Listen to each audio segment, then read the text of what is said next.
എല്ലാവർക്കും നമസ്കാരം. എല്ലാവരും സുഖമായിട്ടിരിക്കുന്നു എന്ന് വിശ്വസിക്കുന്നു. ഇന്ന് ഞാൻ വന്നിരിക്കുന്നത് ഒരു വെയിറ്റ് ലോസ് റെസിപ്പി ആയിട്ടാണ്. ഇത് നമുക്ക് വെയിറ്റ് ലോസ് ഒക്കെ പ്ലാൻ ചെയ്യുന്ന ആൾക്കാർക്ക് ബ്രേക്ക്ഫാസ്റ്റിനും ലഞ്ചിനും ഡിന്നറിനും എല്ലാം കഴിക്കാൻ പറ്റുന്ന നല്ലൊരു റെസിപ്പിയാണ് റാഗി ദോശ. അതിനുവേണ്ടി ഞാനിവിടെ 250 ഗ്രാം റാഗി എടുത്തിട്ടുണ്ട്.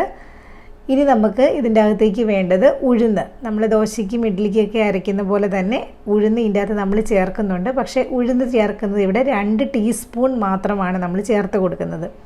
ഇനി അടുത്തതായിട്ട് ഉലുവ നമ്മളൊരു 1/4 ടീസ്പൂണാണ് ചേർത്ത് കൊടുക്കുന്നത്. ഇതെല്ലാം ചേർത്തതിന് ശേഷം നമുക്ക് വെള്ളം ഒഴിച്ച് നല്ലതുപോലെ ഒന്ന് കഴുകണം. കഴുകിയതിന് ശേഷം മാത്രമാണ് നമ്മളിത് കുതിർക്കാൻ വെക്കുന്നത്. കാരണം ഈ റാഗിക്കകത്ത് പൊടികളും അതുപോലെ ഉമ്മിയും അങ്ങനത്തെ വേസ്റ്റുകളൊക്കെ കാണും. അപ്പോൾ നമ്മൾ നല്ലതുപോലെ 2-3 പ്രാവശ്യം കഴുകിയതിന് ശേഷം മാത്രം ഇത് കുതിർക്കാൻ വേണ്ടി വെക്കുക. അപ്പം ഞാൻ നല്ലതുപോലെ ഇവിടെ കഴുകിയിട്ടുണ്ട്. ഇനി നമുക്ക് വേറൊരു വെള്ളം ഒഴിച്ച് വെച്ചിട്ട് ഒരു 4 മണിക്കൂർ സമയം നമുക്കിത് കുതിരാൻ വേണ്ടി വെക്കാം. ഇപ്പം ഞാൻ 4 മണിക്കൂർ സമയം കുതിർത്ത് അതിൻ്റെ വെള്ളമെല്ലാം മാറ്റിയെടുത്തിട്ടുണ്ട്. ഇനി നമുക്കിത് മിക്സിൻ്റെ ജാറിൻ്റെ അകത്തേക്ക് ഇട്ടിട്ട് ഒന്ന് അരച്ചെടുക്കാം. ഇപ്പോൾ നമ്മൾ അരച്ചെടുക്കുമ്പം നമ്മൾ ദോശ ഉണ്ടാക്കുമ്പം സാധാരണ നമ്മൾ ദോശ മാവിനൊക്കെ അരച്ചെടുക്കുന്ന ആ ഒരു കൺസിസ്റ്റൻസിയിൽ വേണം നമ്മൾ അരച്ചെടുക്കാൻ വേണ്ടി. ഇനി ദോശയ്ക്ക് പകരം നമ്മൾ ഇഡ്ഡലിയാണ് ഉണ്ടാക്കുന്നതെങ്കിൽ വെള്ളത്തിൻ്റെ അളവ് മാത്രം കുറച്ച് വെച്ചാൽ മാത്രം മതി. ഇനി അടുത്തായിട്ട് നമുക്ക് ഇതിൻ്റെ അകത്തേക്ക് വേവിച്ച ചോറാണ്, ഒരു 2 ടേബിൾ സ്പൂൺ വേവിച്ച ചോറ് അതും കൂടെ ഇട്ട് കൊടുത്തതിന് ശേഷം നമുക്ക് ആവശ്യത്തിന് വെള്ളവും കൂടി ഒഴിച്ചിട്ട് ഇതൊന്ന് നല്ല ഫൈനായിട്ട് അരച്ചെടുക്കാം. നമ്മൾ സാധാരണ ദോശമാവിനൊക്കെ അരയ്ക്കുന്ന ആ ഒരു കൺസിസ്റ്റൻസിയിലും അരച്ചെടുക്കുക. ഇപ്പം ഞാനിവിടെ അരച്ചെടുത്ത് വന്നിട്ടുണ്ട്.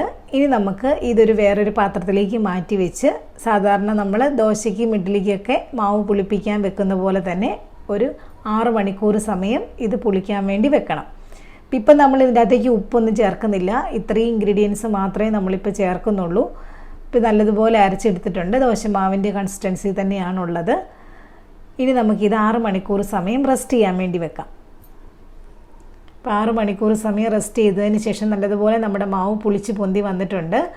ഇപ്പോൾ ഇത് കുറച്ചൊരു തിക്കായിട്ടാണുള്ളത്. ഇത് നമുക്ക് ഇഡ്ഡലി ഉണ്ടാക്കാനും ഈ ഒരു കൺസിസ്റ്റൻസി മതി. ഇനി ഞാൻ ഇതിൻ്റെ അകത്തേക്ക് ആവശ്യത്തിന് വേണ്ട ഉപ്പും കൂടെ ചേർത്ത് കൊടുക്കുന്നുണ്ട്. ഈ ഉപ്പും കൂടെ ചേർത്ത് കൊടുത്തതിന് ശേഷം നമുക്ക് നല്ലതുപോലെ ഒന്ന് മിക്സ് ചെയ്തെടുക്കാം. ഇത് നമുക്ക് ഇഡ്ഡലി വേണമെങ്കിൽ ഉണ്ടാക്കി ഈ ഒരു കൺസിസ്റ്റൻസി. ഇനിയിപ്പോൾ നല്ല തിക്കായിട്ടാണ് കാണുന്നതെങ്കിൽ നമുക്ക് കുറച്ചൊരു വെള്ളം ഒഴിച്ച് ഒന്ന് ലൂസാക്കിയതിന് ശേഷം ദോശ ഉണ്ടാക്കിയെടുക്കാം. ഇനി നമ്മുടെ പാനൊന്ന് ചൂടാക്കിയതിന് ശേഷം ദോശ നമുക്ക് നൈസായിട്ട് ചുട്ടെടുക്കാം. ഇവിടെ ഞാൻ ഒട്ടും ഓയിൽ ചേർക്കാതെയാണ് ഉണ്ടാക്കുന്നത്. നെയ്യോ ഓയിലോ ഒന്നും ചേർക്കുന്നില്ല. ഇനി നമുക്ക് വേണമെന്നുണ്ടെങ്കിൽ ഇതിൻ്റെ സൈഡിൽ കൂടെ ചെറുതായിട്ട് കുറച്ച് വെളിച്ചെണ്ണ അല്ലെങ്കിൽ നെയ്യ് ചേർത്ത് കൊടുക്കാം. ഇവിടെ ഞാൻ ഒട്ടും ഓയിലില്ലാത്ത രീതിയിലാണ് പ്രിപ്പയർ ചെയ്യുന്നത്. കാരണം നമ്മുടെ വെയിറ്റ് ലോസ് റെസിപ്പിയാണിത്. വെയിറ്റ് ലോസ് പ്ലാൻ ചെയ്യുന്ന ആൾക്കാർക്ക് കഴിക്കാൻ പറ്റുന്ന നല്ലൊരു ഹെൽത്തി ബ്രേക്ക്ഫാസ്റ്റാണ്. അതുപോലെ തന്നെ ഉച്ചയ്ക്ക് നമുക്ക് ഡയറ്റ് പ്ലാൻ ചെയ്യുന്ന ആൾക്കാർക്കൊക്കെ ഉച്ചയ്ക്ക് ഇത് കൂട്ട് ഒരു 2 ദോശ കഴിച്ചിട്ടുണ്ടെങ്കിൽ നമുക്ക് വിശപ്പും കുറയും. അതുപോലെ തന്നെ ഹെൽത്തി ആയിട്ടുള്ള ഒരു റെസിപ്പിയും കൂടിയാണ്. പിന്നെ നമ്മൾ ഈ ദോശ മറിച്ചിടുമ്പം പതുക്കെ ഇതിൻ്റെ സൈഡൊക്കെ വിടിയിപ്പിച്ച് കൊടുത്തതിന് ശേഷം മാത്രം മറിച്ചിടാവുള്ളൂ. കാരണം നല്ല സോഫ്റ്റ് ആയിട്ടുള്ള ഒരു റെസിപ്പിയാണിത്. അപ്പോൾ ഇത് മറിച്ചിടുമ്പോൾ ഒന്ന് ശ്രദ്ധിക്കുക, പതുക്കെ വേണം. പിന്നെ നമ്മൾ മീഡിയം ടു ലോ ഫ്ലെയിമിൽ ഇട്ടിട്ട് വേണം ഇത് അടച്ച് വെച്ച് വേവിച്ചെടുക്കാൻ. ഇപ്പോൾ നമ്മുടെ ദോശ ഇവിടെ റെഡി ആയിട്ടുണ്ട്. ഈ നോൺ സ്റ്റിക്കിൻ്റെ പാനല്ല, അല്ലാതെ നമ്മുടെ ദോശക്കല്ലാണ് ഉള്ളതെങ്കിൽ അതിൻ്റെ അകത്ത് കുറച്ച് വെളിച്ചെണ്ണ ഗ്രീസ് ചെയ്ത് കൊടുത്തതിന് ശേഷം ചുട്ടെടുക്കുക. അന്നേരം കല്ലിൻ്റെ അകത്ത് നിന്ന് വേഗം വിട്ട് വന്നോളും. ബാലൻസ് ദോശയും നമുക്ക് ഇതുപോലെ ചുട്ടെടുക്കാം. വെയിറ്റ് ലോസ് ഒക്കെ പ്ലാൻ ചെയ്യുന്ന ആൾക്കാർക്ക് ഏറ്റവും നല്ലൊരു ബ്രേക്ക്ഫാസ്റ്റ് റെസിപ്പിയാണ്. അതുപോലെ നമുക്ക് ലഞ്ചിൻ്റെ സമയത്താണെങ്കിൽ ഇത് കൂട്ടി 2 ദോശ കഴിച്ച് വെച്ചാൽ മതി. ഇപ്പം ഡിന്നറാണെങ്കിലും ഇത് കൂട്ടി ദോശ കഴിച്ചിട്ടുണ്ടെങ്കിൽ നമുക്ക് വിശപ്പിനെ നമുക്ക് കൺട്രോൾ ചെയ്യാൻ വേണ്ടി പറ്റും.